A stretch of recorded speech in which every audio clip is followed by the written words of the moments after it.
Or Haïm explique de manière, je dirais, assez profonde, l'aboutissement de la guerre, la victoire finalement, dépend évidemment de l'armée, mais elle dépend surtout de l'aide divine finalement.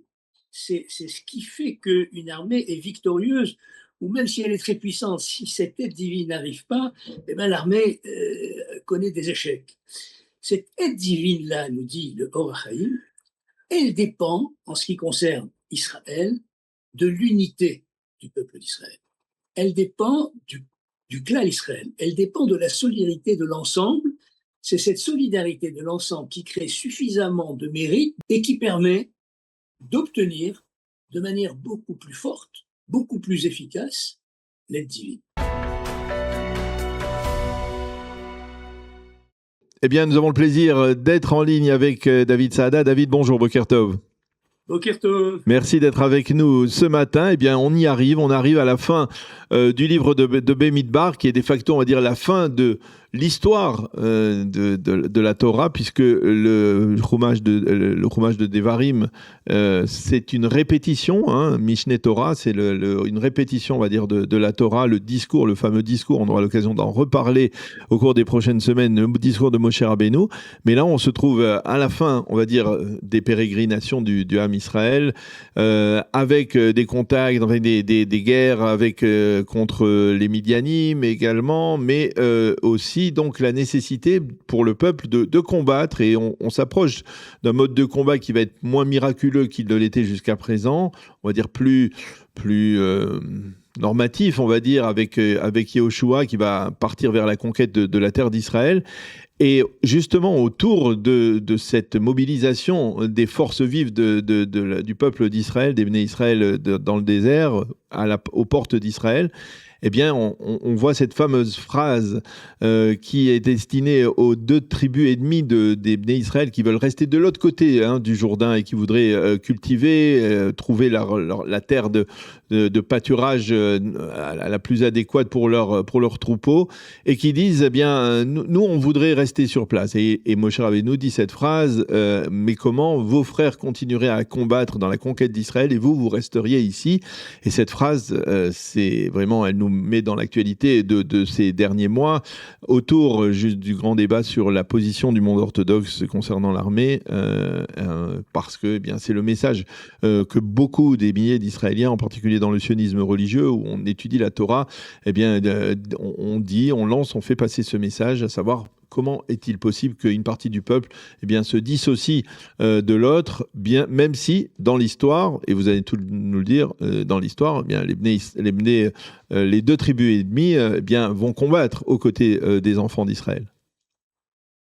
Oui, donc le cas est effectivement un cas d'école, si je puis dire, celui des tribus de Réhouven, Gad et de la demi-tribu de Ménaché, qui se trouvent bien de l'autre côté du Jourdain, des terres qui ont été gagnées sur Og et sur Sichon, de manière assez miraculeuse d'ailleurs.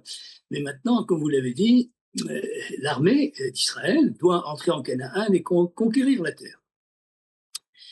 Et alors évidemment, on n'est pas tout à fait dans le même cas de figure que l'actualité, mais moi, en étudiant les commentaires, notamment du Or Haïm, j'ai trouvé quelque chose qui a attiré mon attention. Moshe, effectivement, demande à ces 3 tribus, aux soldats de ces 3 tribus, de rejoindre les autres tribus, bien que leur terre soit assurée. Et alors, Haïm nous dit, cette demande de Moshe, et il s'appuie sur le texte, naturellement, mais je ne vais pas rentrer dans le détail, elle est moins motivée par des raisons militaires, parce que les autres tribus auraient très bien pu mener la campagne tout seuls, que par des raisons spirituelles. Et le Or Haïm explique de manière, je dirais, assez profonde. Il dit, voilà, l'aboutissement de la guerre, la victoire finalement, dépend évidemment de l'armée, mais elle dépend surtout de l'aide divine finalement. C'est ce qui fait qu'une armée est victorieuse, ou même si elle est très puissante, si cette aide divine n'arrive pas, eh ben, l'armée connaît des échecs. Cette aide divine-là, nous dit le Or Haïm, elle dépend, en ce qui concerne Israël, de l'unité du peuple d'Israël. Elle dépend du clan Israël. Elle dépend de la solidarité de l'ensemble. C'est cette solidarité de l'ensemble qui crée suffisamment de mérite, nous dit le Or HaChaim, et qui permet d'obtenir de manière beaucoup plus forte, beaucoup plus efficace, l'aide divine. Et donc, le Or HaChaim nous dit, en réalité, la demande de Moshe à ses tribus, c'est une demande qui est liée à un aspect spirituel et pas à un aspect militaire. Et donc là, je dirais, on peut faire le lien, on peut faire la connexion avec le problème des ultra-orthodoxes. Le vrai problème n'est pas tellement un problème finalement militaire. C'est vrai qu'il y a quelques difficultés sur le nombre de soldats qui sont engagés, mais il y a une nécessité de montrer que on adhère à cette valeur suprême qui est l'unité d'Israël, qui est le clan d'Israël. Ce que font par exemple les Lubavitch. Les Lubavitch prennent des décisions, d'ailleurs, il n'y a pas d'ordre, je dirais, de hiérarchie, si je peux dire, entre guillemets, Lubavitch ne va faire l'armée, mais il y a surtout, du côté des Lubavitch, des manifestations de solidarité permanentes depuis le début avec Tzahal. Ce qui n'a pas été le cas de la majorité des ultra-orthodoxes. C'est ça, parce que vous êtes en train de dire que c'est peut-être pas le problème, c'est peut-être pas l'enrôlement des élèves des yeshivot dans Tzahal, mais c'est le sentiment, comme on dit en ivri, de shayachut, de se sentir solidaire. Exactement. Et qui n'était pas présent, il faut bien l'avouer, dans le monde orthodoxe au cours des 3 dernières années, même si les orthodoxes diront, bah oui, mais nous on fait des prières, on a lu des Teilim, etc. Mais souvent les orthodoxes n'étaient pas au rendez-vous, ils n'étaient pas, on ne les sentait pas. C'est le vrai mot, c'est le terme. Parce que vous voyez ici la demande de Moshe Rabbeinu. C'est pas une demande qui porte sur des prières. Oui. C'est une demande qui porte sur un engagement physique concret. Vous allez passer le Jourdain avec vos frères. Ils sont restés 14 ans. Hein. Oui.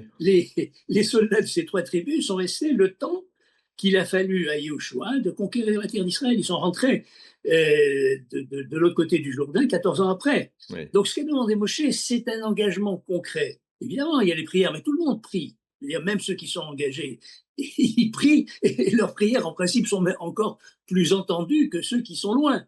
Donc, c'est pas ça. Je veux dire, là, on est en plein dans l'actualité. Il aurait fallu, au lieu de déclencher des affrontements, montrer un amour du peuple d'Israël.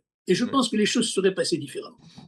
C'est-à-dire, ces formules, Namout Velonit Gaïez, c'est-à-dire, elles n'étaient pas indispensables. On aurait pu faire passer un autre message.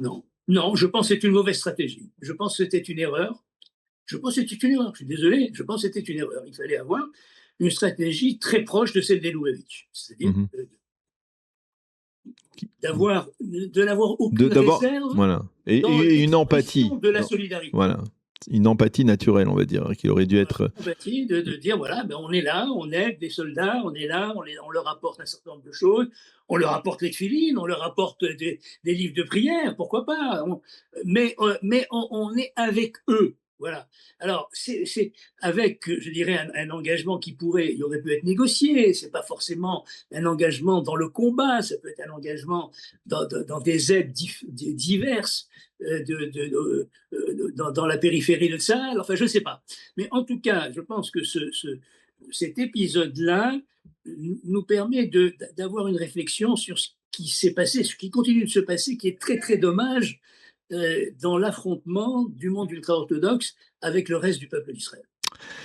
Bien, on l'a bien compris et on espère peut-être que justement à la lecture de ces passages de la paracha de Matot et de Massé, qui est d'ailleurs une très longue paracha, eh bien peut-être que il y aura un réveil. Il faut être peut-être un peu naïf, mais en tout cas peut-être que la lecture de la Torah rappellera justement la responsabilité de chaque individu au sein du Ham Israël en faveur de la collectivité, sans qu'il n'y ait de défection à ce niveau-là, et en particulier lorsqu'il s'agit de combattre. Merci beaucoup David Saada d'avoir été avec nous ce matin.